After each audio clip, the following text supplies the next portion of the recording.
and how fortunate and mind-boggling that the person who was our inaugural keynote speaker for this one-of-a-kind geeky nerdy club is back with us today as a keynote speaker.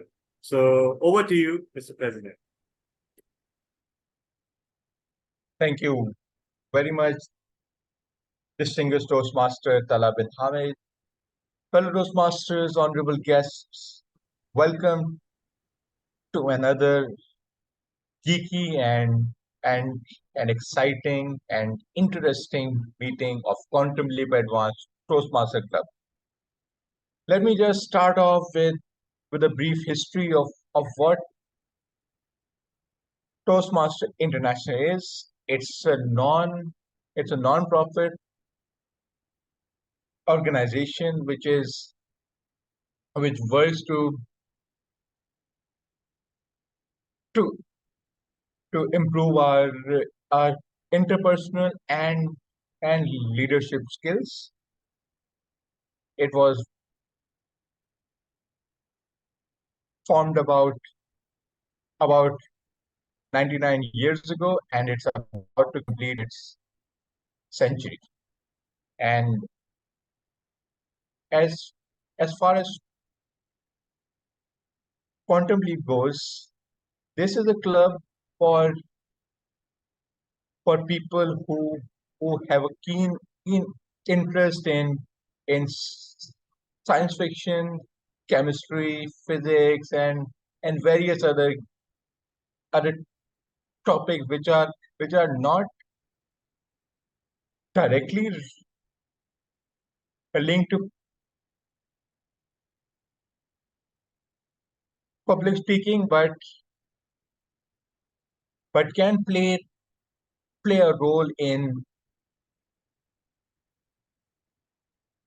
our lives one way or another. So, so that was about Quantum Leap and Toastmaster. We have some guests with us as well. So the first one is Toastmaster Ibtihaj Fatma. So Toastmaster Ibtihaj, can you please give us your brief introduction?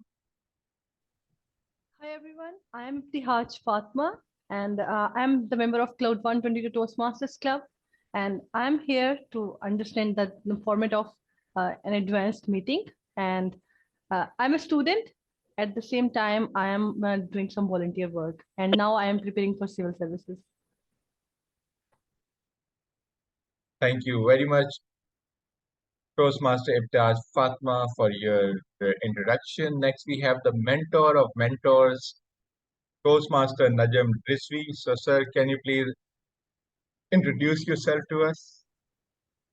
Good morning. My name is Najam Rizvi, Sayyid Najam Rizvi. I'm a member of Karachi Toastmasters. I started out with Karachi Toastmasters way back in 2011, but currently a member of Karachi. And I was always intrigued by this Quantum Leap Club. I saw the invites a number of times. So today I decided to join the meeting. By profession, I'm a banker. So that's all for me. Over to you, Saad. Thank you very much, Toastmaster Najam, and it's an honor to have you with us. And yes, the feat about Toastmaster Najam is that he was the first mentor of KTM Tala bin Hamid. So that will show how what kind of a personality Toastmaster Najam is. So with the guests, we have another guest. We have Toastmaster. Sorry, it takes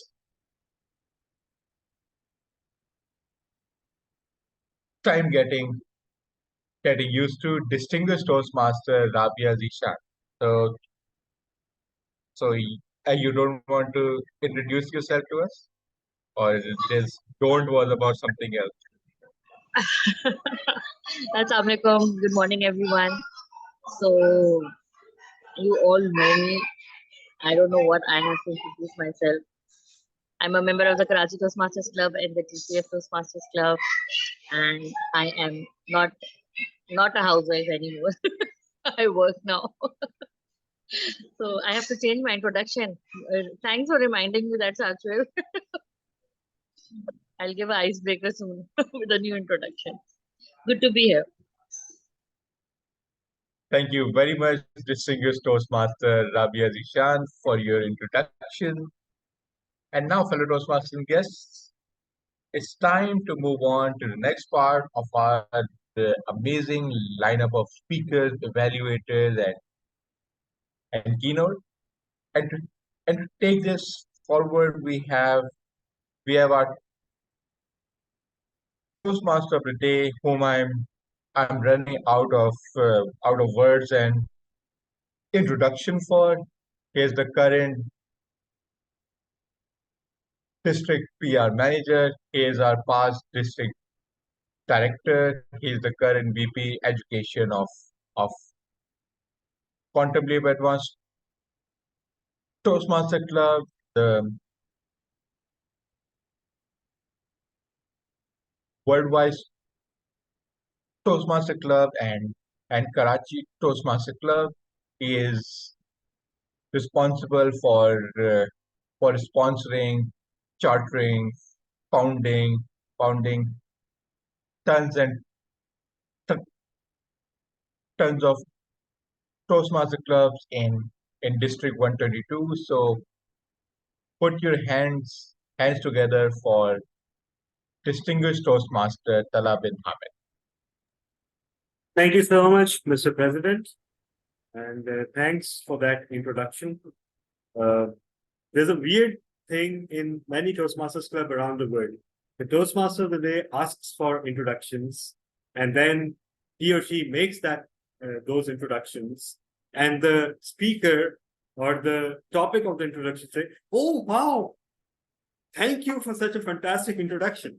So I did not give my introduction to DTM Saab. In fact, DTM Saab knows that I hardly give my intro to anyone because I have a favorite saying of mine, if I say so myself, that no matter who you think you are, you're only as good as your latest speech.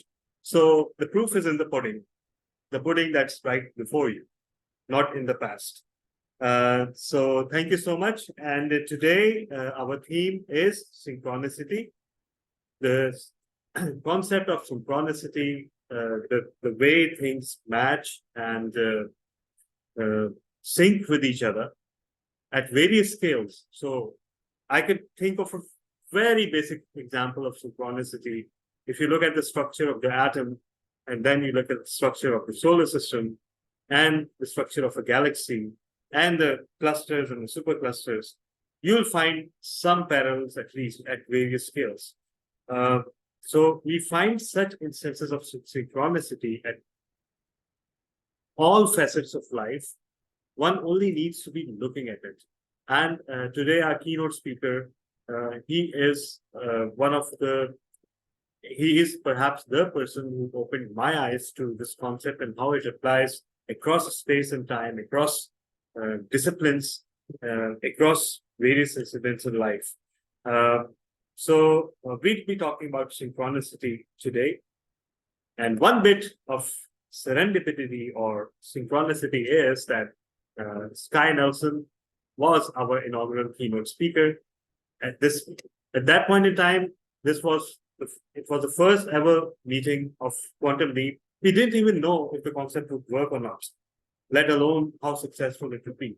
Yet here we are at our 47th meeting, and Sky is here, I believe, for the 4th time. And every time he's been here, he has been nothing less than enthralling and transformational. So the segments of this meeting look like this. There's a keynote speaker, of course, and a Q&A. After that, we have 2 prepared speeches and a unique format of modular evaluation, which is the invention of one of our charter members, DTM Sudarshan. And it is unique to our club and perhaps one other club. It's not present in any other club around the world. Then we'll have table topics and finally the general evaluation. We also have a topic called Geek of the Week, but today our Geek of the Week has taken ill, so she will not be joining. So wow, Sky Nelson is willing to be our Geek of the Week. Great, absolutely fantastic. So in that session, anything geeky is shared, like anything that anything scientific or geeky that the Geek of the Week wants the audience to know about or to read or to watch or to exercise. So that's it. So our role players today are, I'll also be the timer. And how can I be the timer while playing Toastmaster of the Day? That's also a very geeky secret that all will be revealed if you last till the end of the meeting. Meanwhile, we have our language evaluator, Toastmaster Khurram Chishti. So Toastmaster Khurram, please introduce the word of the day and also your role. Thank you to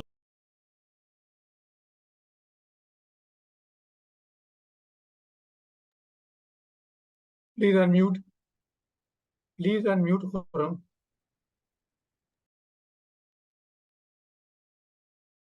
I believe now I am audible. Yeah, perfect. Thank you very much. Thank you, Toastmaster of the Day. My role is language evaluation. I will be looking into the key words, notes, and the language mistakes what the people will do, or a good use of the language. So, the word of the day is contemporaneous. Contemporaneous means, as a definition, coexist at the same time.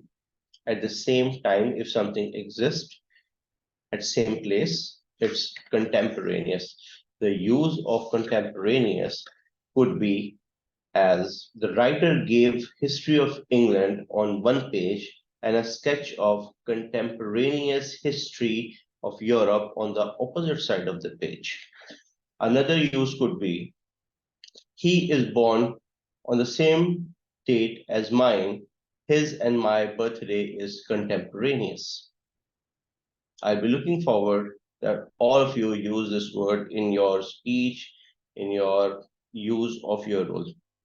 Over to you, Toastmaster of the Day. Thank you so much. And before we move forward, there is just one correction to the agenda, and that is that Toastmaster Usama Ali would be my lead evaluator for my speech, and Toastmaster Wase Ahmed will be the structural evaluator. So the two posts have to be swapped around because Toastmaster Usama booked the slot of lead evaluator, and that is pretty much it. This is an advanced club, so you don't need to hear what a timer does. If you don't know, please read the manual and then join this meeting. So with that, let's put our hands together for our keynote speaker, Sky Nelson. And Sky Nelson is a physicist, author, and teacher, and also a musician. In 2019, Sky founded the Synchronicity Institute, and he's published 2 books, 5 academic articles, numerous shorter pieces, and other media aiming to establish synchronicity as a tool for human advancement in the 21st century. The Synchronicity Institute offers the Living in Flow online course to help students see their life experience as synchronicities that lead to more flow every day. Sky is also a lifelong accomplished multi-instrumentalist and songwriter, father, and husband. Sky was raised under the teaching of Sri Swami, whose motto is "Truth is one, parts are many." So truth is one, parts are many. How beautiful and inclusive is that? There alone, you can see the concept of synchronicity and flow, all things flowing into one. So everybody, please put your hands together for our keynote speaker, Sky Nelson Isaacs, Synchronicity.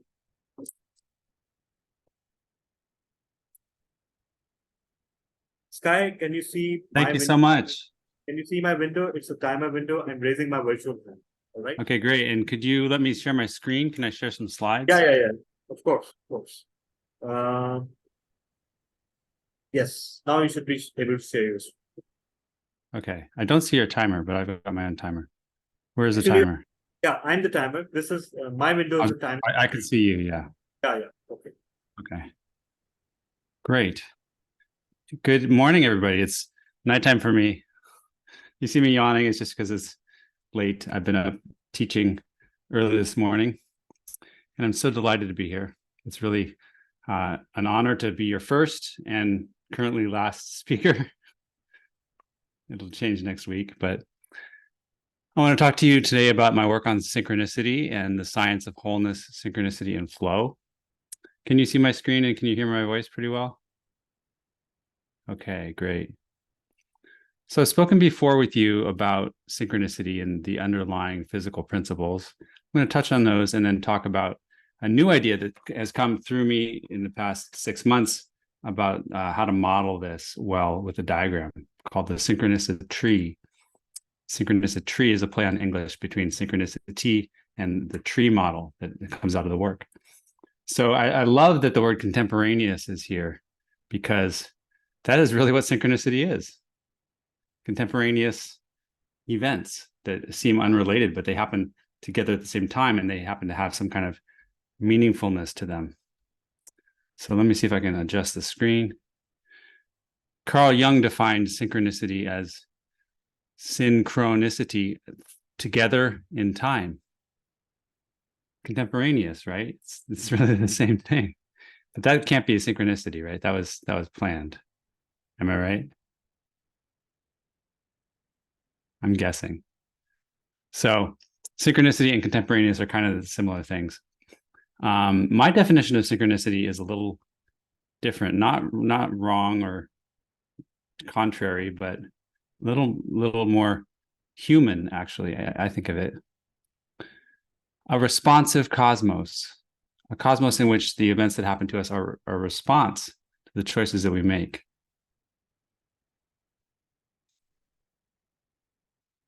And we can say events that are not causally related to us, but reflect our personal world. And that's a really important concept. They reflect our personal world. There's a personal nature to the events in our lives. That, you know, the common view in science, mainstream science, is that the world is random, right? And that's a beautiful consequence of letting go of the divine control and taking responsibility for our material world and what we invent. And yet it's also a limiting idea that the world is random, completely random, because there is a sense in which synchronicity happens and brings us meaningfulness. We live in a world of meaning. And, you know, when you read a book, there's a lot of markings on the page, a lot of black and white lines, but it's the meaning of the markings that make the difference, right? It's not the physical markings themselves or the light that's traveling to your eyes, it's the meaning of those markings. So it's meaningfulness that matters in every aspect of life. So why don't we have a meaningfulness in physics? Why don't we have a physics of meaningfulness? That's really what I'm aiming for. So let me tell you a story that illustrates what I mean, because you know we can talk about things like the time that I found my keys in my shirt jacket just at the right, like I've been missing them for a week, but I went to get my jacket on to go out and I found my keys, right? Of course, that's good timing, contemporaneous, like my jacket and myself were at the same place at the same time. I got lucky, but that's very granular, very local.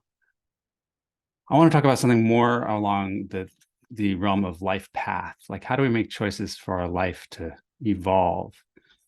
So this past 6 months has been a journey for me. And my daughter started high school in August. That's, you know, the beginning in America, in the United States, that's the beginning of this is the next phase of education. It's a new school. And I was excited for her. And I was sort of the ending of a paper that I've been working on for 2.5 years. I knew I wanted to finish this paper. I just submitted it for publication last weekend. So here it is. I'll put the link in the chat. It's called Decoupling the Time-Dependent Schrodinger Equation Using Recursive Fourier Transforms. And it's related to everything we're talking about. It's sort of a fundamental layer of how I think this works. It's a mainstream physics idea. And it ties into the Geek of the Week thing that I'll tell you about in a minute. But I knew that for me in my life, and maybe you felt this way in your life before, that there's an ending and a new beginning happening, right? My daughter finished her old school. I was finishing this paper, and I was finishing a phase of my life where I had a certain level of awareness of my own inner world and outer world and maturity.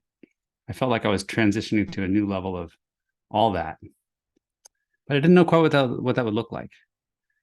And suddenly my daughter started school, and it turns out they didn't have a physics teacher for her class. And I said, no way, I'm not doing that. I did that when I was in my 30s, and I've had enough of that. So time went on, and I avoided like as much as I could thinking about taking a teaching job. And then one day it just dawned on me that there was actually so much more to gain and to lose it, so much more to lose if I didn't take this opportunity to teach my daughter physics. I had the opportunity to be in her classroom, to meet the other kids there, to have a community of people that I was part of. And actually for my own health, my health has been changing. I've developed some difficulty speaking loudly and some shakiness, and I'm seeing some doctors about that. And that's been a journey too. And one of the things that I thought about being in the classroom was how it actually helped me regain my confidence as a teacher and a speaker when I was younger, like more than playing music did, more than some of the other things in my life. So I suddenly saw that even though I was afraid to teach, to be in a classroom with 100 young kids, I realized that there was these benefits that were way too good to pass up and challenging. And I took the job. So I am now a full-time physics teacher for high school, 14-year-old kids. And it's just an amazing, amazing shift. And I did not expect this to be coming as the big up leveling in my life. But yet I so embrace it as, oh yes, this is exactly what was in store for me when I finished the last project, when I finished the paper, when I finished my books, when I finished the part of my life where I was more in reaction to people. Now I feel like in the classroom, I show up and I'm able to handle the energy of these kids, coming at me with their own stuff, their anger, their frustration, their silliness, their energy, their positivity, their love. All that is like stuff I can deal with now as an adult that I couldn't deal with when I was younger. So there's this beautiful sense in which I'm exactly where I need to be. I feel that, and I did not expect it at all. So there's a synchronicity. This job opportunity fell into my lap, and is a chance to teach my daughter in my classroom, and I almost didn't take it because I was afraid of what it means to take that kind of role and have that job again. There's all these synchronicities with it, like they're teaching out of the same textbook that I used when I was younger, so I'm familiar with it. The classes are first 3 periods, first, second, and third. So my 4th period I have off, which means I can get ready for the next day. So my schedule is much easier. And my daughter's in my last class of the day, so I get to prepare all day to get my lesson right before I show up and have to teach her. Because I was really embarrassed in thinking about like what it's like to mess up in front of my daughter when I'm teaching. So there's all these ways in which it all fell together in just the right way, and it's just so obviously part of some kind of bigger picture. And that's what I want to talk about, the bigger picture, that we live in a universe that is holistic. Not only space, but also time exists as a whole. And the journey you're on is something that you're not just choosing moment by moment, but you're on a path through time. That looks kind of like this. It's a process I call retroactive determination. And you can see it with the existence of light as it travels. When light travels from the sun, it takes a few minutes to get there to the earth. And in that time, it might spread out, take different journeys.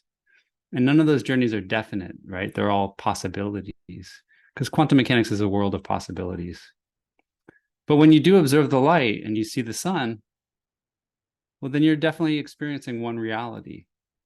So that's the one that becomes the one you experience, and none of the other ones are real, right? They're just informational possibilities. It's a multiverse of possibilities. There's no extra world in which you're doing something different, but there's the possibility of you having done something different. And so this reality that becomes true is not just in the present moment, it's a whole history. It's 8 minutes of time for this light that becomes what it was. And you can't say that it was definitely one thing or the other before, but now I can say it definitely traveled along this path to get to me. In the same way, the teacher who left the position that I'm now teaching was in a suspended state, not having left or not left the job until suddenly the job unfolded for me because I was ready for it. And that position opened up and I was available, and it became available for me. The history of the world around us is not fixed. It's available to adjust in just the same way that the light adjusts here to the final observation. So wholeness is about a system that the end is relevant for the beginning, not just the beginning relevant for the end. It's not just the beginning causes the ending, but the beginning and the ending work together to cause the whole meaning.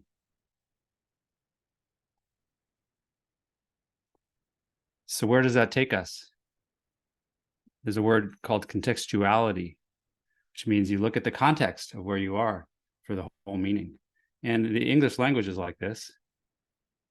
If I say the old train, and I finish it up with left the station, you think about an old locomotive, like a physical engine in the station, moving out of it, traveling with passengers. But if I change the ending and I have the old train the young, in English, this means the elders educate the youth. Every word here is different. You have to wait for the ending to know what happened, what the beginning even means. Just like when you're speaking to me, I have to wait for the ending of your sentence or the ending of our relationship, our interaction, to really know what you mean by what you're saying or what you mean by what's happening. It's contextuality. The words don't stand on their own, they work together. And this is how experiences are too. Experiences work together to show us something bigger in our lives. Let me give you another example. This is just from today. So today was homecoming, and I didn't have this growing up, but in America, the homecoming is like this big parade and football game and a dance and celebration for the kids. And so there's this parade happening after school, and I didn't really know much about it, but I was scheduled to be at a certain place at a certain time. And I have a habit of, in my life, of kind of waiting till the last minute, making sure I've got everything taken care of. Because I'm kind of stressed out about the classroom, right? It takes a lot of work to get ready for the next day. I want to be ready for Monday. So I'm like organizing my classroom, putting labels on things, catching up, making sure I'm ready. I even got in a nice conversation with this other new teacher who I was helping to support with some of his ideas for the classroom. And so I felt really good about getting to know him. And he told me when he was ready to leave for the parade, he would let me know. But he never did. And finally, I left just in time. I got to the parade spot just in time, and there was no parade. There's nobody there. I waited, and I was starting to get irritated. I'm like, what's going on? Why is this so quiet? It's a parade, right? I waited for 45 minutes before some kids passed me by from my class and said, "Hey, Mr. Nelson, did you like the parade?" I was like, "Where's the parade?"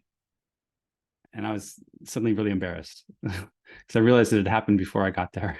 I'd just been sitting around waiting for a parade that had already happened. So how meaningful is it that I missed the parade? I think there's some significance there for me. And I saw another kid from my class as he passed by, and he said, "Hey, Mr. Nelson, did you see me on the float playing with the band?" And I said, "Good job." And I didn't have the heart to tell him I missed it. But for me, the lesson is, the meaning that came out of this was this deep embarrassment and frustration and sadness that I missed this parade. How could I be so stupid? How could I just be so alone, isolated in my classroom, and frustrated that nobody told me? And then there was this shift for me. This is where I want to really emphasize the meaningfulness of our life choices and how we relate to the journey and the up-leveling, the stepping up into bigger levels of our life. I realized some opportunities that lay in front of me. The opportunities are the synchronicities that unfold when we have a challenge.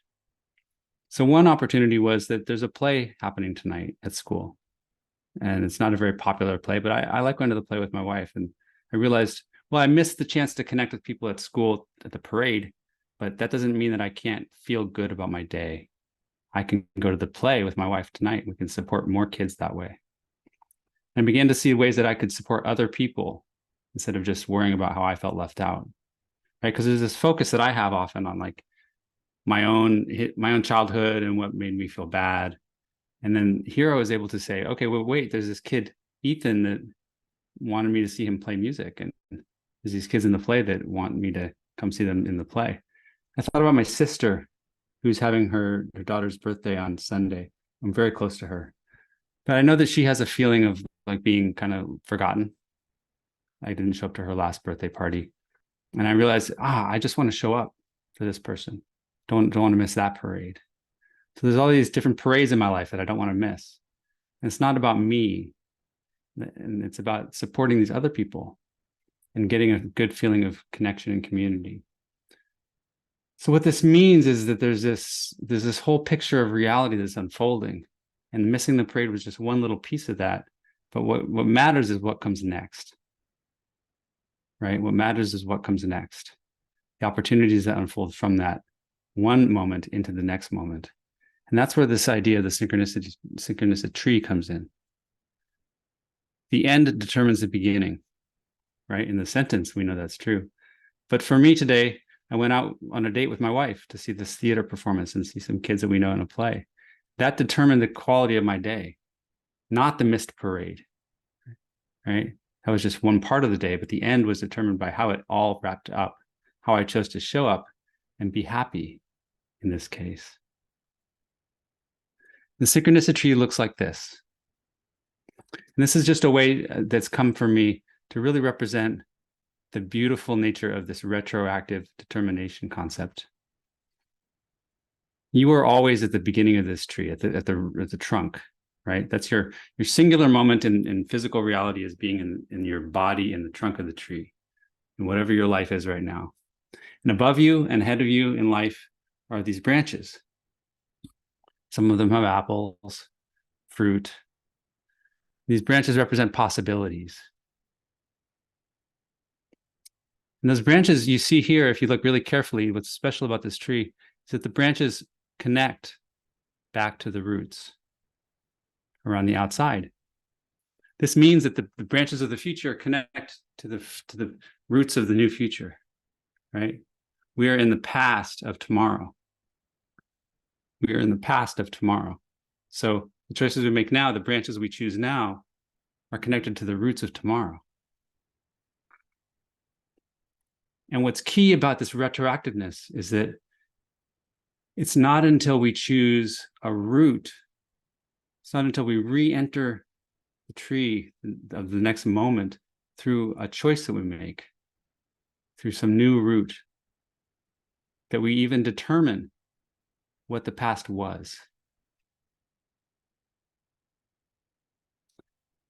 So when I chose to re-enter my life after disappointing myself with missing the parade,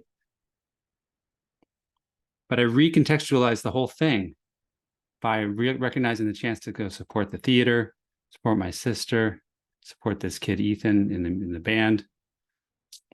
And those opportunities were part of the past that became relevant for me as a result of my choice to sort of look around and re-enter the tree in this new learning, this new light for myself.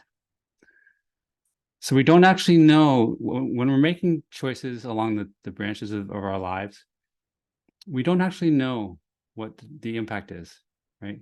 We don't always know that this is a good choice or a bad choice. We have to do the best we can with the insight that we have, with the information we have, the lessons and the learning and the wisdom that we have from the past. But when we do make a choice and we choose a route to enter the next moment in, we retroactively select opportunities from the past that become relevant for us. That's really the key. When we choose the future, we retroactively choose the context from the past that's relevant for us. those opportunities start to flood into our lives based on the fact that we just chose this reality. And so there's not this predestination.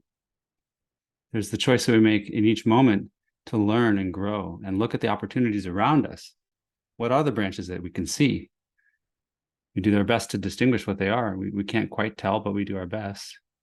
And then from seeing, after we make a choice, what then unfolds? What opportunities come our way then? And how do they match what I know to be true in my life now? Context. What's contemporaneous with my choice right now? What opportunities are contemporaneous with my choice right now? That's how we know what branch we've chosen. Have we chosen a branch of happiness, growth, life, enjoyment, connection, learning? Or have we chosen a path of repetition, frustration? You know, this the same patterns of the past. Everybody's patterns are going to be different, but the problem is we keep choosing the same patterns for ourselves. So the synchronicity tree can either be repeating the same pattern again and again, having the context unfold the same way, or it can be choosing a new idea, a new way of looking at the situation you're in and seeing what unfolds differently. For me today, with the frustrating missing of the parade, I started to go into a place of self-pity, like people forgot about me. I grew up in a family of 7 people, you know, people forgot about me all the time. And that was my personal hurt. And then I decided to not choose that path, not enter the tree in the same way again. I chose to look at who else can I serve? Who needs my help? Who needs to feel remembered by me? Not just who's remembering me, but who can I remember? So it was really good learning for me. I do tend to be kind of self-focused. Chance for me to grow. So I want to remind you that there's some other examples of wholeness that can maybe give you something to latch your teeth into. You know, oops, it's my loud phone. Wow, cancel. That is super loud. There we go. So the alphabet. In English, when we say the alphabet, it's A, B, C, D, E, F, G, H, I, J, K, L, M, N, O, P, Q, R, S, T, U, V, W, X, Y, and Z. But you can't say it backwards.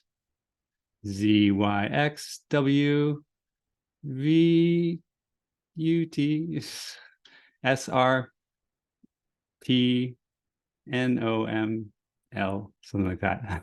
It's really hard because it exists as a whole in my brain. The whole thing from start to finish, one thing leads to the next. It's related, it's relational. It's not separate data points. It's one big thing that we say in a certain order as a whole. The same with brushing our teeth, right? We get in the habit of getting the toothpaste out, putting it on the brush and brushing our teeth, whatever our habits are. We don't think about it. It's a bunch of different steps. And actually for me, I didn't share too much about this, but my health challenges right now involve tremors. And brushing my teeth is actually much more thought-provoking than it used to be. I have to really think about how to move my hand properly to brush them. So I'm deconstructing the process of the automation, right? The wholeness of the process of brushing my teeth is not so whole anymore. You know, our brains actually work this way too. We have peripheral vision that's able to see motion. We see motion because our brain looks at the whole picture and looks at the changes that happen and can detect changes in what we see. And our memories are holistic. We remember emotions and scenes as a whole. So all of us are existing in this holistic way, and the history of our lives is holistic too. And so it's not just the beginning, but the end and how we choose to enter the next moment that determines the meaning of not only this moment, but our lives and their journey. So that's my understanding of synchronicity and how it shows up to unfold as part of the wholeness of our lives, to show us the next step on our journey and how we can live lives that are more holistic and more fulfilling and more connected to each other, more pointed towards what we really care about in life. Thank you so much. Thank you so much for that astounding keynote and expanding on your previous themes of synchronicity and how it can apply across space, time, and our life histories. What really amazes me is there is absolutely no area of experience that is left untouched by this concept. So it's not just scientific, it's also social, it's also historical. So the floor is open now, everyone, for question and answers. Biological too, you know, your statement about the stars and the atoms and the synchronicity of form, it's true about our Yes. brains too, right? The neurons in our brain. Exactly. So, beautiful. Love questions if you have them. Yeah. So, okay, I'll open with a question, and that's based on something those DTM Rabia wrote. Nothing is coincidence. So, what is your view on what we view as things like deja vu or coincidences? Are they instances of synchronicity that are being subconsciously recognized by our brain?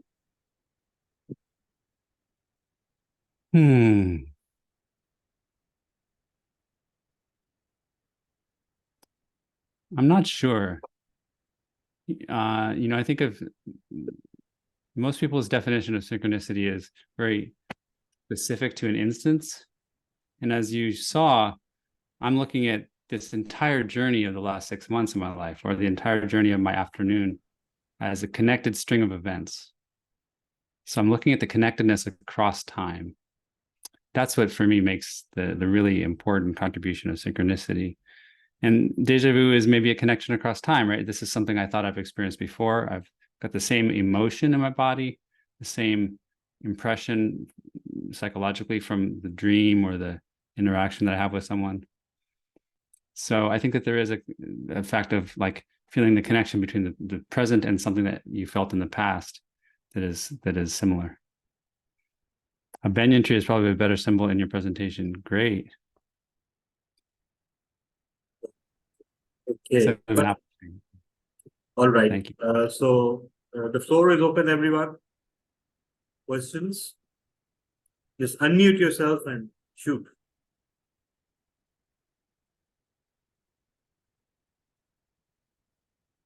I want to be acknowledged for using the word contemporaneous twice. Yeah, of course. I'm sure our language evaluator has made a note of that.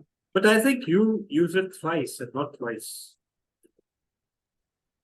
Okay. It's actually 4 times. Wow. I said it 4 times, but it was the same meaning every time. Yeah. So, and I must say, like, how clever of Toastmaster Khurram to have chosen this word after seeing Yes, the theme of the keynote and everything. that was good. So any questions? Any comments? Okay, any comments? I like the comment, a banyan tree is probably a better symbol. I'm going to look that up and get some images. You know, this diagram I showed you was created by artificial intelligence. Right. It's created out of the ether. So yeah, and sometimes it's funny that when I ask things to be like ask AI to create things, sometimes it seems to know what exactly I'm thinking. Sometimes it's clueless, but sometimes it seems to tap right into the not only what I want, but the tone of it and the structure of it. So and artificial intelligence is the way it's created now is a holistic process where you take the sentence and you decompose it into little phrases. You plug that into a processor which does magic on all that in an unknown way. It spits back the meaning that it responds with, and it gets reconstructed. There's a holistic nature to it. I think it's beautiful. all right. So we have a comment from DTM Rabia, which was so phenomenal and really enlightening. So I believe that echoes all of our feelings. And like each and every one of your keynotes, I'll be going over the recording again. And yes, DTM Rabia. So I just wanted to say that these are probably even in the first keynote that I heard, Sky. So these are things that maybe we do know in the back of our mind, or maybe we have thought about them sometime. But the way you put them in your keynote, it makes it so clear and so realistic, and gives it a scientific element as well, which is, but you never separate the two. So you keep the Yes. social element in it, and that's really amazing. Okay? How a family system or the choices we are taking and everything, and then you relate it to science and to physics or whatever you, and it's really phenomenal. It's always spellbounding to hear your keynotes. Thank you so much. It's so gratifying to hear. Because in the classroom, I'm working with kids who I'm trying to show them that physics is not just, in the textbook. It's actually in Yes. the way you interact with your friends. Yes, that's exactly what I was trying to And say. if- Thank you so much for putting it into and- words. I and wasn't if- getting the right words to say exactly the same thing. And nothing Yeah. is coincidental. Every choice or every action or every consequence that we are facing is because someone somewhere took a step or took a decision or a choice. Beautifully said. So, Toastmaster Ibtihaj, you wanted to say Yes, I just want to say to Sky that it was amazing. It was phenomenal because now I am wishing that why I was not having you as my physics teacher, so I could not hate physics anymore. And it was amazing the way you related it with the social aspects, and you made the transformations. I was amazed. Literally, I was like, okay, this can be a transformation, and it is really. I heard in you for the first time, and I'm just Thank a you. fan of you, and I would love to hear more keynote speeches from you. Thank you. Thank you. Toastmaster Najam. Well, I just have a comment. I mean, this was somewhat an abstract concept, but it was presented so wonderfully, and how you related it to our lives, our daily lives. And what I liked best about it was that we go back to our roots, but we don't need to go back to the same path again. You can take a more positive path instead of going in circles. So a wonderful speech that you gave overall. I really am happy that I joined today. Thank you very much. Thank you so much. So if we don't have any more questions, we can move on to the next segment.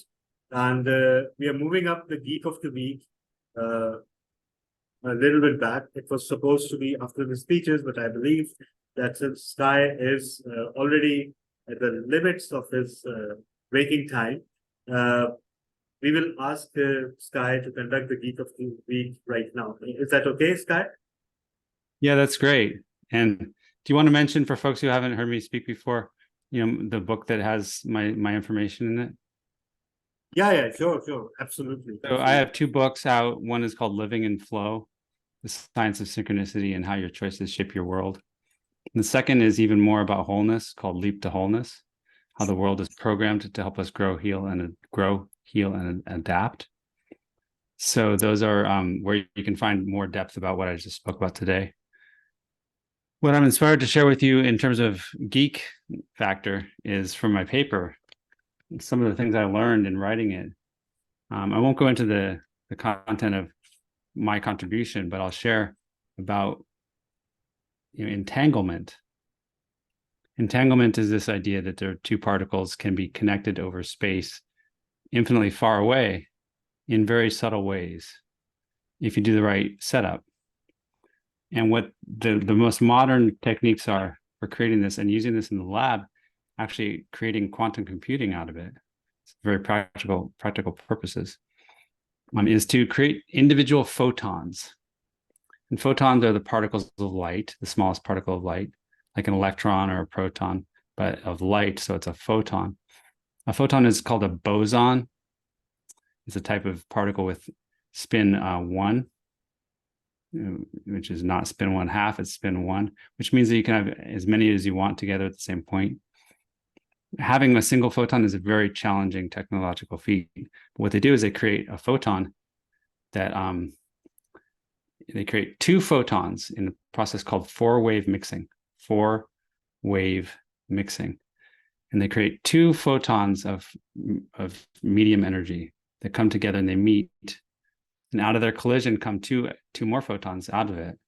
But those two photons are entangled. They're entangled, meaning that when you measure one, you know something about the other one, right? They've got properties in common. This is important for creating like a quantum bit, because you can actually pass information from place to place. If you have entangled bits, you can measure one here and know what's going on over here. So there's some information involved. What's so fascinating to me and related to my work is the spectrum of these photons. Spectrum is like in music. If you listen to music and you've got a graphical waveform of the highs and the lows of the sound, high pitch and low pitch, that's the spectrum of music. There's also a spectrum of light in every photon. And that pattern is like a fingerprint, like on the tip of your finger. It's unique to every photon. So what makes it possible to have entangled photons, possible to have quantum computing at all, is having perfectly identical spectrums or spectra of photons. Got to create tiny little individual photons that are identical in their frequency spectra. That is a huge technological challenge that they're able to do with this process called four-wave mixing. So it's the real challenge, the real geek piece I want to contribute here is we are currently creating individual photons that are identical. And the way that they're identical is in their frequencies, the spectrum of frequencies they have, like a fingerprint. The Nobel Prize actually last year had to do with entanglement for physics, same type of experiment. And this year had to do with short time measurements, femto, I think, or picosecond, which is actually related to the same concepts in my work as well. When you create really short time intervals you can create really, you create photons from that. And so I'm really excited about both those two Nobel Prizes and the relationship to photons itself and light and individual photons and spectra and actually music as well. So that's my geek of the week. Well, quantum entanglement. And that is one of the most fascinating concepts that I've ever come across. And I keep reading about it and watching videos about it. It seems to violate all the known laws of physics. And essentially, again, from what I've gathered, and I'm no scientist and I'm not doing any disciplined research in this area, but it sounds like it still defies explanation. There are various theories on how it's supposed to work, but and it's a perfect illustration of the concept in your keynote that when two particles become entangled, somehow their entire histories become entangled because their entire histories have led up to their current state. And that current state is the result of their previous travel through space and time. And when they're entangled, those previous histories also become entangled somehow. Retrospect. Right. Yeah. Some of my favorite, I've got two friends who wrote papers on entangled histories, which is what you're talking about. And the definition of an entangled state is two particles whose wave function can't be written separately. They have to be written as one thing. So it's wholeness, right? Yes. There's a single wave function which describes both of them together. No matter how far apart they are in space, still one wave function. You measure this one this way, you find that this one goes that way. So it's wholeness in a different framework. And I also read somewhere that it's not only limited to just subatomic particles of the quantum world. Entanglement has been seen on a much larger scale as well. And if you think about it, in a lighter sense, if you start friendship or a romantic relationship, you start discovering things that you have in common. And I believe that's also another form of entanglement, because somehow, since now you have become entangled with another person through a relationship, you start seeing and discovering common threads from the past, common interests, common incidents, even places sometimes when the two people were very close to each other without knowing it, because back then they weren't entangled, but now they are. So yeah. So thank you so much, Sky. It was an honor and privilege. And now we move on to the next segment of the meeting, which is the prepared speeches. And for prepared speaker, our first prepared speaker is Toastmaster Wasa Ahmed, and his lead evaluator is Toastmaster Khurram. And his panel of evaluators consists of Toastmaster Osama, DTM Saad, DTM Saif, and myself. But since DTM Saif cannot join, I will perhaps request Toastmaster Najam if he can be one of the panel evaluators. Would that be okay? All right. So over to you, I'm Toastmaster. gonna say goodnight because it's late here. I gotta get going. Thank you so All right. much. Thank you so much, Sky. Thank you for so much. coming. Thank Very you grateful so to much. see you all again. It was an honor having you. See you. See you very soon once again. Very soon. Take care, everybody. Take care. Thank You too. And say hi to your family from all of us. All right. So, Toastmaster Khurram, please go over the project and also the modular evaluation mechanism for our guests. Thank you, Toastmaster of the day.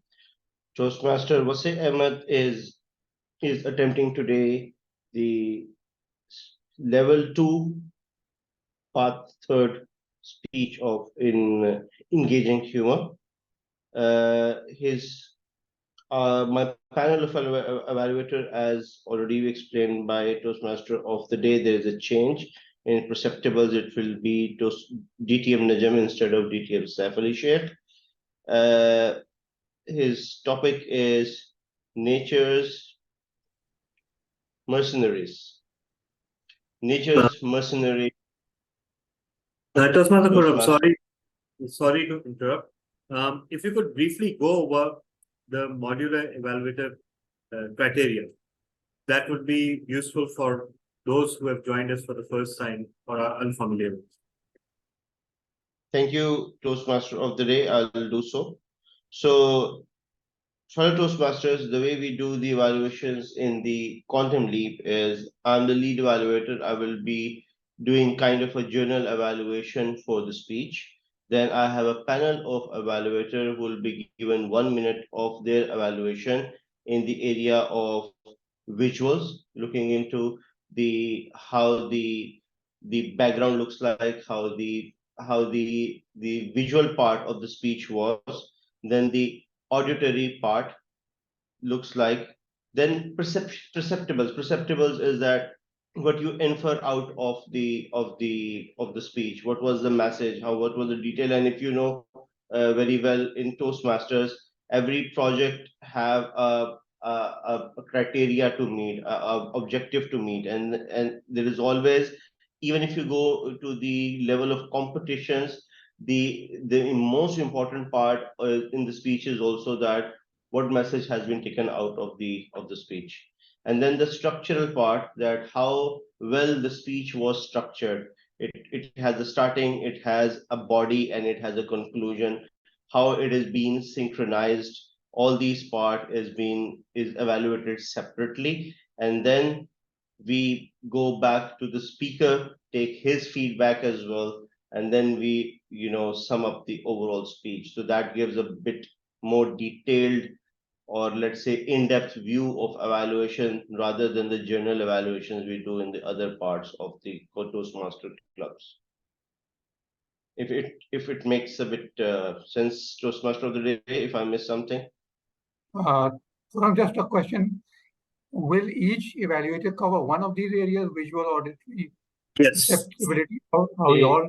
Okay. Exactly. So what I will do as a lead evaluator, I will call my panel evaluators. They will come up. Toastmaster Osama will talk about visuals. Toastmaster Saad will do about auditory. I will call you about the perceptibles, that out of the when the speaker finish his own speech, what was the perceptibles you took out of his speech, and then the structure will be the same.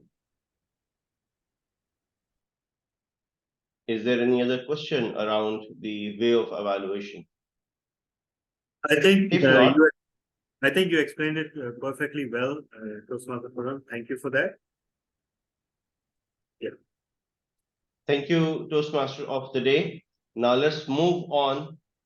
Toastmaster Wasi Ahmed, Nature's Mercenaries, Nature Mercenaries, Toastmaster Wasi Ahmed.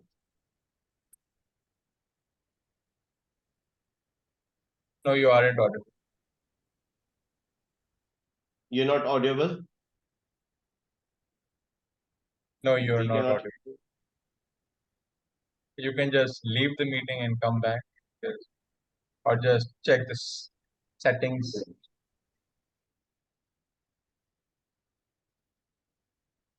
Right now, Yes, Yes, you sounds are. better. Now.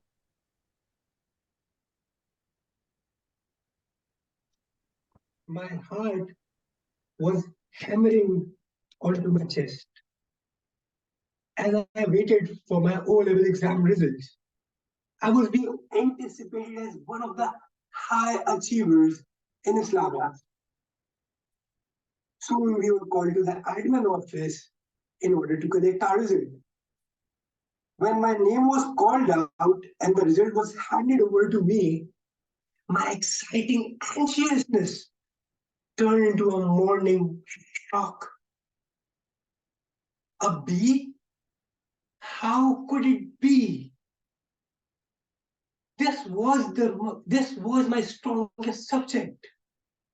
My hopes in life turned into a complete despair. I left no stone unturned in order to score in this exam. What will happen to my other subjects? What will happen to other things that I'll do in my life? These type of questions overtook my mind and I got depressed. I got in depth of all of them. I didn't know how to come out. To my sheer luck, entered my life Russell Seth Martins, ex-head boy of my school, who came in as a part-time biology teacher. Soon I started to wander around like a moth around the candle. I wanted to find an opportunity in order to talk to him, in order to find a solution. And when I got the opportunity, I poured everything out. Russell started as a great listener. He let me pour out every bit of discontentment that was inside my heart. Then he shared the similar instances that happened with his own friends. And next, what followed was the approach that how should I approach my next exams. Soon, I became a subject of mentorship for Russell. And then I was taking my every small query to him, and he was solving it out. During this time, I had also applied for scrutiny of my exams. Surprisingly, when the scrutiny results came out, it was the time when Russell was supposed to leave the school. When my scrutiny result came out, my grade changed. It changed from B to an A star. And just when the result came out, Russell left. I was depressed during that time of uncertainty. I didn't know how will I come out of it. And Russell came into my life and mentored me out of it. During my A-levels, I held a belief that emotions make people weak. They are the root of all the irrational behavior or decision making. During my A-levels, my teacher entrusted her book to my batchmate. and she ended up misplacing it. Unfortunately for her, I found that book. And I never told her that. I informed my teacher. And I also said to my teacher, look, I am not going to tell her that I have found the book just for my personal amusement. And I never felt what my badge mate was going through until she broke into tears. My history teacher observed my insensitivity. And then what followed was my emotional training. I was made to apologize to that girl. I was made to sympathize with the widow on her husband's funeral. I was made to carry lunch boxes of the canteen woman and a couple of other things. Somewhere I needed that emotional training. My history teacher taught me that when we do not put our feet into another person's shoe and we do not try to understand what others feel, we become a spiteful person. We end up hurting people. I needed that thing in my life. And Sumaya, my history teacher, understood that. He appeared in my life and he taught me that. Fellow Toastmasters and guests, our lives is a story in itself. Every new chapter brings in new challenges, new characters. In order to face those new challenges, nature grants us its mercenaries.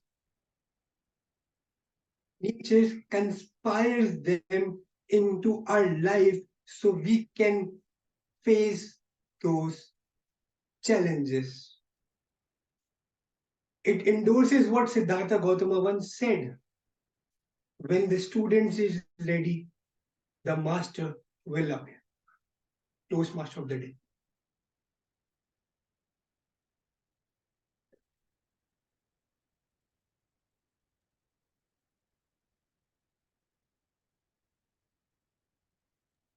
Thank you so much. Over to you, Toastmaster Furrow.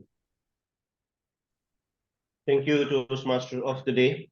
And thank you, Toastmaster Wasi Ahmed. What a great message and a great speech. When a person is ready, nature will point master for you. A very nice message. A very nice way of starting the speech nicely, politely. And you give your life experiences. You shared how you got a mentors in your life and how they lead you through different challenges of the world. And also a very nice quote you put, that every chapter in the life give you new challenges, and that's what the life do. And it not give you only challenges, it also give you a solution of that, why in a way of a mercenary, that is a teacher, a leader, a supporter, who take you through all these challenges and make you a better self of your own in a nice way when you are ready for it. So overall, nice speech. Few improvements which I would suggest is, and also in addition to that, your background was solid white, which is a good thing. Your shirt is a solid shirt, not a pattern shirt. It's again is a good thing. Few improvements, what I would suggest is, throughout the speech, you are almost having one hand gesture. So those can be synced or changed according to what you want to say. Throughout the speech, and I know in online speech delivering, I'm doing a lot of times some online ones, so it's difficult to take the different part of stage, but still you have still some room to move here and there and do some conversations. The voice tone was a single voice tone from the start till end, so voice modulation could be used. In parallel to that, facial expressions can do a lot different when you are doing it in one way of speaking, and you can emphasize on something else, or you could be grieved in the other way, right? So facial expressions play a big role, right? So those are the few things. I don't want to take everything out of the hand of my panel evaluators, so I will give them some inputs as well. So let's start with my panel evaluators. I have Toastmaster Osama Ali with me for the visuals. Over to you, Toastmaster Osama.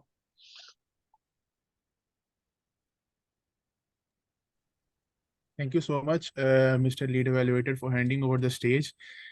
Well, I must congratulate Toastmaster Vase for such a great story. But to make a story great to excellent, there are some things of improvement in this. As it was a story, so I believe that your face expressions play a great role in that.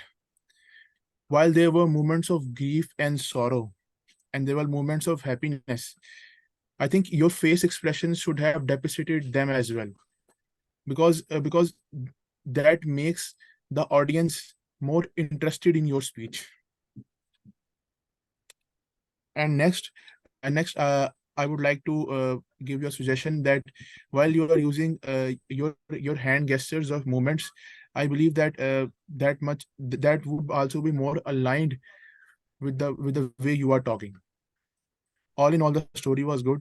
And over to you, General Evaluator. Sorry, Lead Evaluator. Thank you.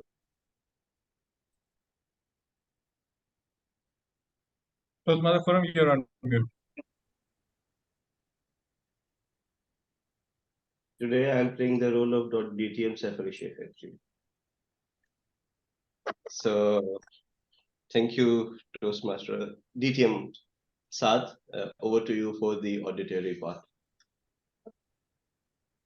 Thank you very much, Toastmaster Forum. Just the Toastmaster Vase, your audio was pretty much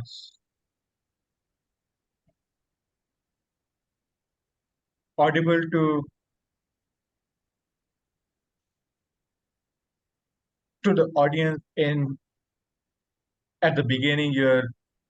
It it wasn't, but even then I could detect that you were asking us about your audio, that am I audible. So that's a connection you and me have. So apart from that, uh, that you were, I believe you were way behind your mic. So that's why the audio was fluctuating between low and high. So maybe that can be worked upon, and your speech content was mostly monotonous. So when you were talking about the uh, the the author, the person the person quote you referred to, maybe you can put in the vocal variety in that, but all in all, your overall speech was outstanding. This was only the audio part. Back to Toastmaster Forum. Thank you, DTM Saad. I'll move to perceptibles for DTM Najam Rizvi. Thank you, lead evaluator. First of all, let me say that these are evaluations, but these are subjective opinions also. You have to remember that we are not IA, who would do perhaps a much better evaluation. We are people and we have our own perceptions, and these are subjective perceptions. Now, Toastmaster Vase gave a speech about his personal experiences. So this came across to me as something wonderful, that somebody could look into himself and come up and point out his own weaknesses, his own experiences when he was not maybe somewhat unhappy. So that I would like to say that it was wonderful that you could speak about yourself. Now, suggestions for improvement. I would suggest that basically what I found lacking in this speech was enthusiasm. Perhaps you could get more enthusiasm by practicing more, so that when you're speaking, you're not concentrating on remembering what you have to say, but you're saying it in a natural way. That brings about some enthusiasm in your speech. Otherwise, a wonderful speech. You had very good articulation. You were very clear. I like that you could, speak slowly, give space between your words, which makes it much easier to understand a speaker.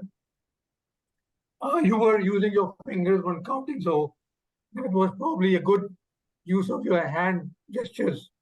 So overall, congratulations, a wonderful speech. Over to you, Thank you. lead evaluator. Thank you, DTM Najam. I will move to the last panel evaluation of structural section, DTM Talha bin Hamid. Thank you so much. So, Toastmaster Vase, as far as the structure of your speech is concerned, I believe it was perfectly aligned with the requirements of the project. Essentially, it was a simple story which had multiple components and incidences. They were well connected, well related with each other. It did not have needless complexity or layers. And I believe it was perfect for getting across the message about mentorship. As far as your language is concerned, it's always very effective, very simple, and easy to understand. So I believe that the structural and linguistic aspect of your speech was in accordance with the requirements of the project. Over to you, lead event. Thank you, GTM Talha. So with all these evaluation, Toastmaster Vase, we will ask you for your feedback over the evaluations. Thank you for that valuable evaluation, all the panel evaluators, Toastmaster Khurram, Toastmaster Osama, DTM Saad, DTM Najam, DTM Tala. It's always good to have different point of views. If I am supposed to summarize all the points that was made for improvement, I'll say they were add more hand gestures, stage movements, voice modulation, facial expressions, and that was pretty much it. But DTM Najam Rizvi was exactly on point. He was like bullseye, that I was trying to remembering things because I had not give it enough practice. So that's why I was quite conscious about that I don't lose much more content. And that is why I was not able to add facial expressions or more vocal variety, so that I just don't lose my path and something like that. So again, okay, next time I'll try to practice more. Thank you. Thank you, Toastmaster Vase Ahmed. Over to you, Toastmaster of the day. So much. So it is time for our next speaker. And the next speaker will be yours truly. The lead evaluation will be done by Toastmaster Osama Ali. And the visual will be done by DTM Saad, auditory by Toastmaster Khurram, and perceptible by Toastmaster Zahra Ibrahim. So, Toastmaster Osama, can you please introduce the project and lead the session from here? Thank you so much, Toastmaster of the day.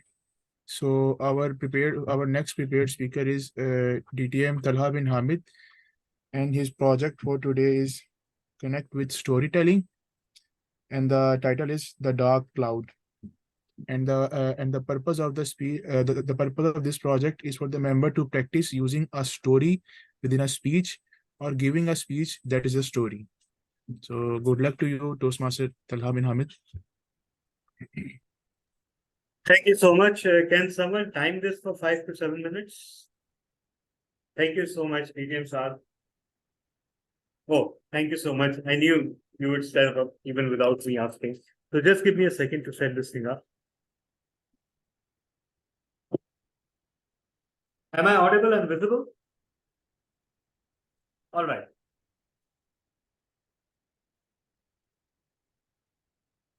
She doesn't listen. Oh my God, what have I gotten myself into? She is like a witch in my life. My life was so great before she came into it. Beep, beep, beep. 2007, Google had just added Google Talk to Gmail. Revolutionary. Chat while emailing. Who would have thought? And naturally, I was on a chat with my best friend, spilling out my guts, and who I was talking about? My wife. My marriage was a few months old, and I couldn't figure out a lot.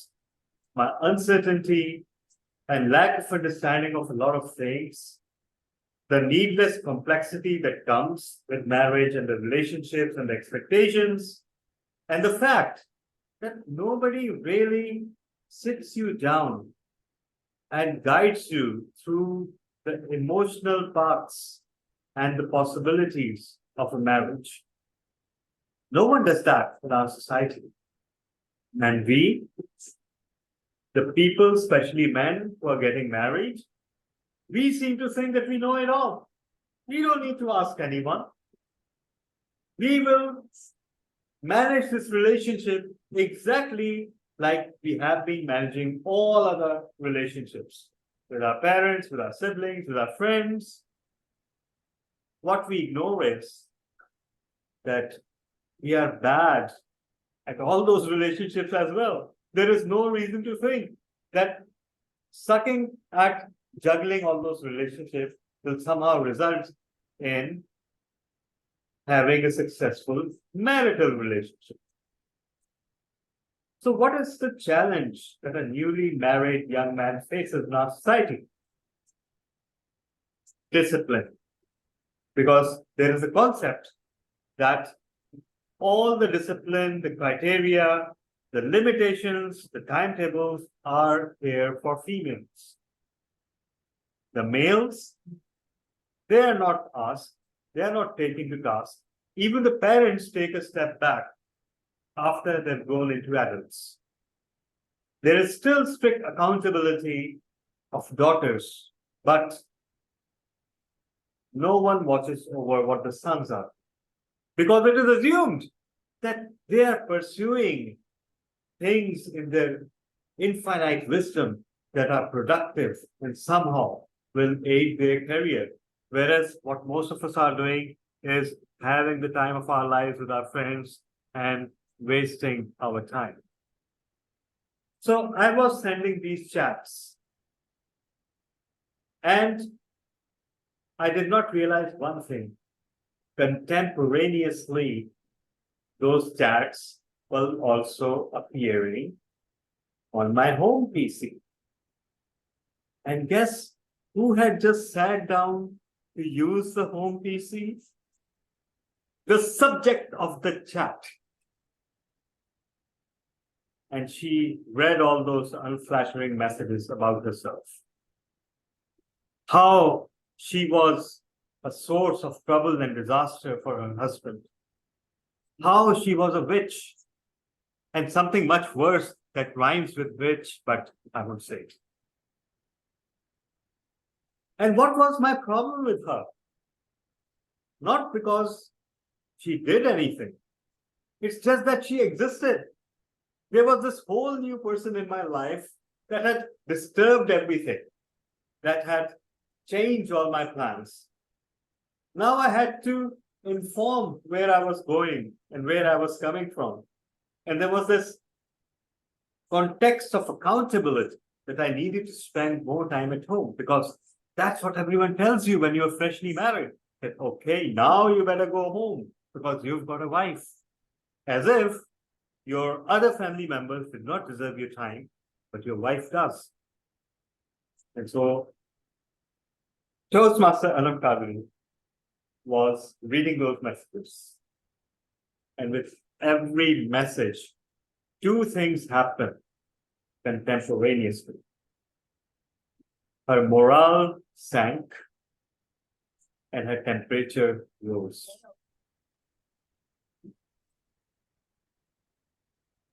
She did not say anything. She did not send a message.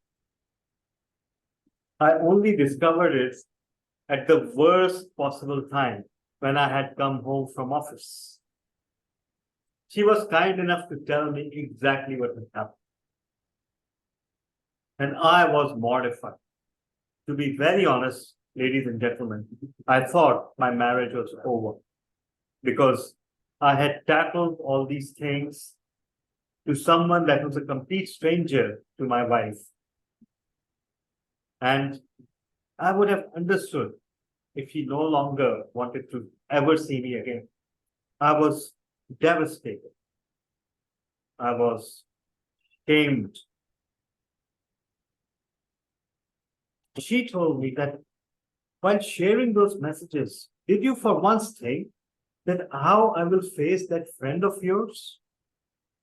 Did you for once think that I had some honor and dignity, and you were supposed to be the guardian of it? And as she kept speaking, I got more and more ashamed of myself. Not ashamed because I sent those messages. That would have been the wrong way to think. Because you share each and everything with your best friends, right? That's a given, whether you're a male or a female. If you have a soulmate, a best friend, you share everything with them. No, I was ashamed because why those negative emotions arose within me, even when she had done nothing except to dedicate her whole life to me and my household. Ladies and gentlemen, sometimes when we get caught, we repent, but we do not repent the root cause, the negative emotions, the sense of entitlement that we have that leads to such disastrous consequences. Perhaps it's time to rethink what we are to do and what we are supposed to think. Over to you, Toastmaster of the Day.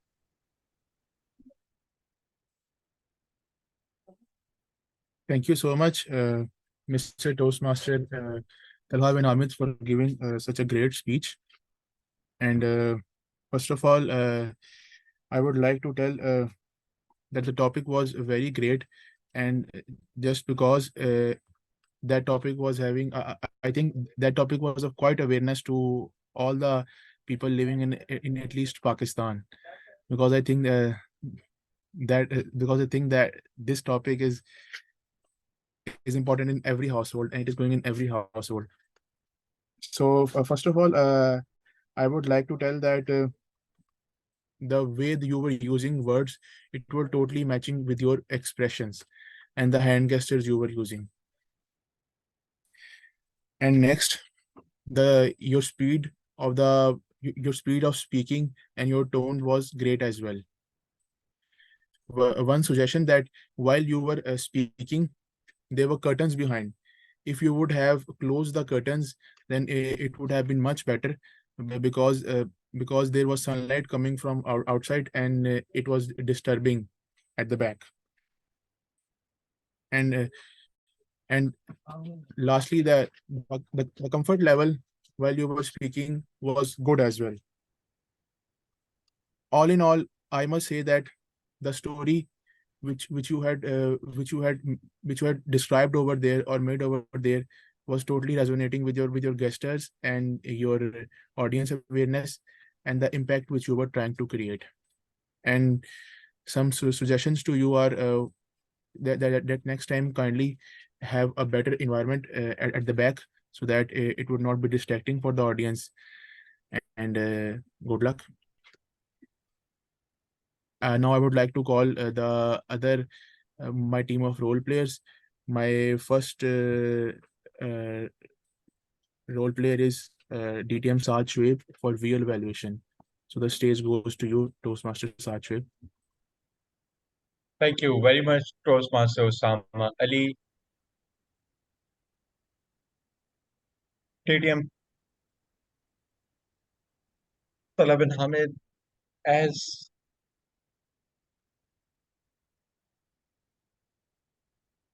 your visual part goes, as mentioned by Toastmaster Osama, your curtains behind were a bit open. That's why the light was obstructing our vision. So maybe next time you can make sure that the light doesn't pass us through, and we can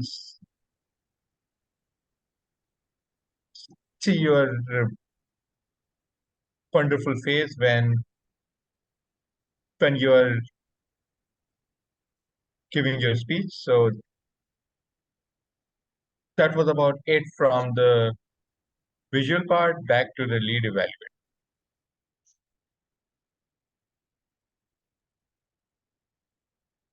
You're on mute, Toastmaster Osama. Thank you, Toastmaster Saad Shoaib, for your participation in VL evaluation. Our next evaluator is Toastmaster Khurram Chishti, and he is going to play the role of auditory evaluator. So the stage is yours. Thank you, Mr. Lead Evaluator. It's always a challenge to add some more into a great speech. A good use of auditory part has been done. There was a nice or a contentful voice modulation that has been done, but since we need or let's say it's always better to add a bit more part of the opportunities, I would say that a bit more of a voice modulation when you are saying that I was stabbed, it was devastating. So you put a bit more of a drama into that, you bit more add a heavy sound into that interests a lot, because in parallel you have taken very nice pauses. If some person is not looking at you, still I was looking somewhere else, and when you take a long pause, I suddenly turn and say that what happens, what the speaker is doing, right? So those pauses are very necessary, so you took a nice pause as well. So overall great speech, but again, adding a bit of a drama will add a bit more of a spice into the speech. Over to you, lead evaluator. So thank you, Toastmaster Khurram, for your participation as an auditory evaluator. Our next evaluator is Toastmaster Zahra Ibrahim, and she is going to play the role as a perceptible evaluator. So Toastmaster Zahra, the stage is yours. Yes, all right. Thank you very much. Am I audible? Yes, you are audible. Yes, DTM Tala, your story, the story narrated, I would say, was beyond imagination and reach. The way you elicited the elicitation of crystal clear thoughts, I would say, while narrating a scenario, then the least possible outcome from the scenario, its impact, thoughts, and negative emotions, and while even supporting your idea, the exchange of dialogues between DTM and Anam and you, and the words which you use, like repent, defend, like the contrasting words. And I would say while making sure to use the word of the day not once but 2 times during the prepared speech session. I would say it's a very positive thing, or I would say it's like a challenge which you have given to yourself, and you successfully performed that. And the take on message, the which where you shared to the audience the honor and dignity, and where you exchange the dialogues. You were supposed to be the guardian of it. So I think it was amazing speech, and thank you so much for being here and sharing such a wonderful story where we have learned a lot. Thank you a lot. Okay, sir. Over to our lead evaluator, TM Osama. Thank you so much, Toastmaster Zara Ibrahim, for your participation as a perceptible evaluator. Our next evaluation is going to be structural evaluator. And Toastmaster Talha, kindly correct me that that I am playing the role of structural evaluator, or is there any other one? I'm doing the structural evaluator. Actually, Okay, okay. Toastmaster Vase, So we switch with you. Yeah. Okay, Yeah. so Toastmaster Vase, the stage is yours, and you have to play the role of structural evaluator. Over to you. Thank you, lead evaluator. DTM Tala, again, amazing speech. I don't have to say that. Coming to the structure speech, you started with a dialogue, and then you put into the hook about telling those chats and everything, and you left the questions unanswered. And then you started telling where the actual problem lies. You told about explaining that not just the relationship between a husband and wife, almost all our relationships are quite messed up, and we lack many things, that one of them which is discipline and accountability. And then you eventually came out in the last, you just answered that what eventually happened and how it all turned to be and how it all got solved. I would say a great speech, a really nicely structured speech which made us hooked up till the end. So I would say great speech. Thank you for this.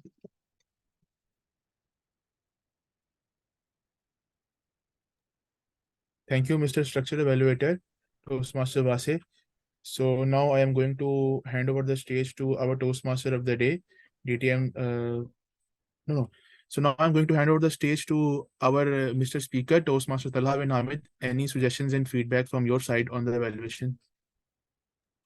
Thank you so much. My feedback is gratitude for appreciating the speech, and all the feedback is superb, especially the part about more adding a little more drama to my feelings of devastation. That was perfectly valid. Each and every evaluation point, especially the curtains part. Yes, I was also feeling it while delivering the speech, but it was too late to change anything. Didn't want to distract myself. Let me just say that it was one of the most difficult speeches that I have delivered. It was something, it is a skeleton in my closet that to this day, I haven't displayed before anyone. And naturally, I was able to do it only because my wife is not here. She's not in the house, although she was the victim of this incident. But one thing that I would like to highlight is that unlike, okay, no, I won't go there. Unlike most spouses, she has this amazing capability to forgive and forget. And that's why you see me alive and breathing before you. So thank you so much, everyone. I will once again go over my speech recording and all of your evaluations. I really, really appreciate everything. So now we move on to our next session, which is the table topic session. And for table topics, we have Toastmaster Zara Ibrahim. Actually, it's me. Oh, so sorry. So sorry. Yeah, actually, it's you. I Yeah. wouldn't know. I just made I the can error. understand the confusion, but yeah. So, fellow Toastmasters, honorable guests, we are done with with the keynote. We are done with the prepared speeches, and now is the time to have some fun. To be to begin the table topic session, and since it's Quantum Leap Advanced Toastmaster Club, the table topics will be around science fiction and aliens and various other things. So without further ado, let me invite the first speaker on stage, who is Toastmaster Imtiaz Fatma. The Toastmaster Imtiaz, are you ready? Yes. Of course you are. You are always ready.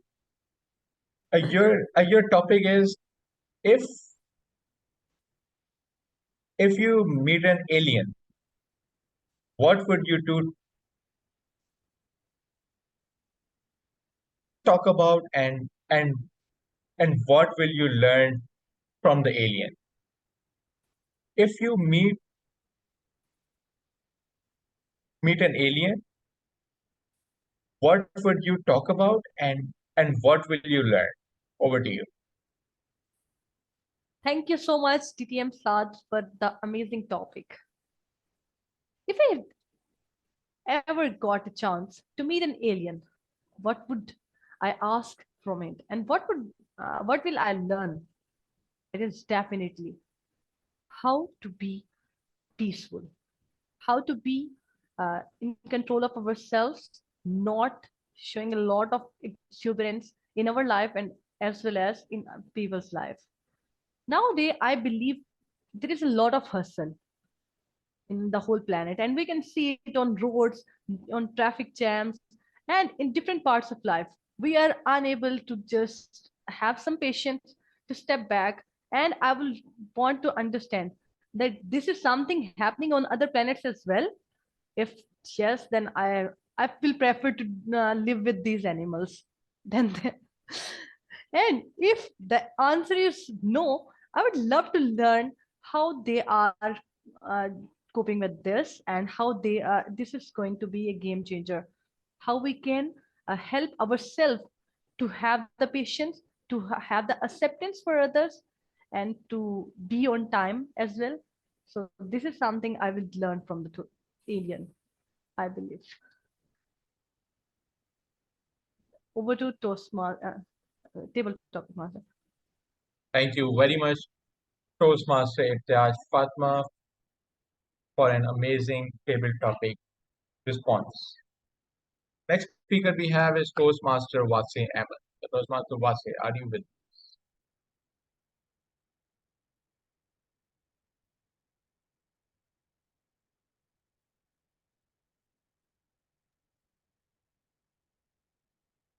If you're speaking, you're not audible. I think he's away because he's muted. Okay. Maybe you can. Okay, so we can come back to Toastmaster Wasim. The next speaker we have is Toastmaster Khurram. So, Toastmaster Khurram, are you ready? Ever ready? Ever ready? Of course you are. So your topic is, if you can talk to one scientist from the past, what would who will that be, and what will you talk about? If you can talk to one scientist from the past, who would it be, and what will you talk about? Over to you. If I get a chance to go in past and talk with one scientist, that would be Toastmaster of the day, is a Muslim type scientist, Jabir bin Hayyan. And what I would like to talk with him is that not only what he have done is matters, but how we can preserve his knowledge and take it further to us. Because as we have seen in history, the basis of every scientific research today we are doing is actually based on Muslim scientists' work. to add one more into that one, which is belong to our area, he worked as well with Al-Baruni. So all in all, what I would like to do is to talk with those scientists and try to preserve their knowledge so we can use it as well in our present time. Because today, the world which we see today have used their knowledge and we lost that. And today the world is standing somewhere where we are not. All those acids, sulfuric acid, nitric acid. Nitric acid was, if I'm not mistaken, is one of the contribution of Jabir bin Hayyan. So all those chemical reactions, all those physical calculations, all those greatness, which is the basis of today's world, is done by Muslim scientists. So I will also want to learn from them that what they learned from Quran, as they were not only the scientists, they were philosophers, they were Islamic scholars, they were doing the science work as well. So what was the core, how they drive all these 3-4 areas in contemporaneous of their reality to lead them where they are today, rather than what we are doing today. So that would be my aspiration, to go back and work with our Muslim scientists. Over to you, Toastmaster, table topic master of the day. Thank you very much, Toastmaster Forum, for that well thought out table topic response. So keeping the timing in mind, this is our last table topic, and it goes to Toastmaster Osama Ali. So, Toastmaster Osama, are you ready? Yes, I am ready. So your topic is, if you can invent one thing to improve the lives of human, what would it be? If you can invent one thing to improve the lives of humans, what would it be? Over to you. Well, thank you so much, DTM Sajwe, for giving such a great topic. If I would talk on this topic, I don't think so that what you guys will perceive. But if I would invent one thing, I think I would be inventing that kind of a device or chip, which can detect that what bad things are going on in other person's mind. How she is going to harm us or harm the society as a whole. Because after going through some of the bad experiences in recent times with people, my trust has gotten off from people. Oh my God, I can't tell you. So if there would be any device that I would be inventing, I would be inventing that device that can tell that what bad thing is going on in the people's minds. Although there are good people in society as well. There are many good people in society, I must say. But I would be inventing that device. So that's it. Over to you. Thank you very much, Toastmaster Osama Ali, and I will really like to help you whenever you would want to make this device, because that will be really helpful. Fellow Toastmasters and guests, that brings us to the end of the table topic session. Mr. Timer, have all the speakers qualified? Yes, they have. Okay, so all the speakers have qualified, and you will get a vote in a bit. So with that, let's move on back to the Toastmaster of the day, DTM Talal bin Hamid. Over to you. Thank you so much. And I'll be floating the polls in the meanwhile as well. Should have done it earlier, but anyhow, it is time for our journal evaluation session. And I'd like to welcome on the stage our journal evaluator, who is not DTM Saad, but Toastmasters Zahra Ibrahim. This time I'm not confused.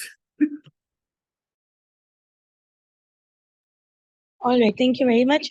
Now, I would like to call the roll holders. First, if I can ask TTM Tala that if all the speakers during the segments qualified, prepared speech, table topics. Yes. Right? Yes, they did. Yes, they did, except for the Q&A session, which went on for a little long. Other than that, Yeah. Yeah. Thank you, sir. Now, let's move to our language evaluator, who is none other than DTM Khurram Chishti. So, over to you.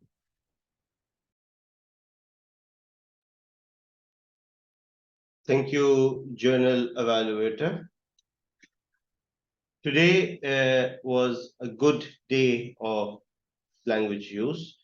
There were only few short errors that I have captured. Somebody say shared luck, it should be shared luck. I held belief should be I hold belief. What follow should be follows. In parallel, the great use were there as well. The word of the day was used by 3 people, as I noticed. If I miss, please mention it. Toastmaster DTM Talab and Hamid used it twice. Toastmaster Khurram used it once. Sky Nelson used it 4 times. Few of the quote what I have taken from the keynote speech is what matter is the opportunity one after the another. And the another one which is mentioned in the chat box as well is nothing is coincidence. Over to you, Journal Evaluator.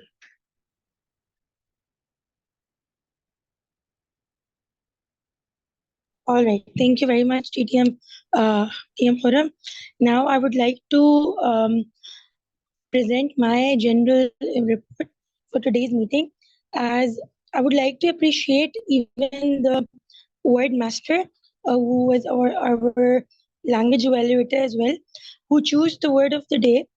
That word not only because it's synchronized with the the keynote speech, the contemporaneous, and as we know, the synchronicity. Yeah. Oh no, yeah.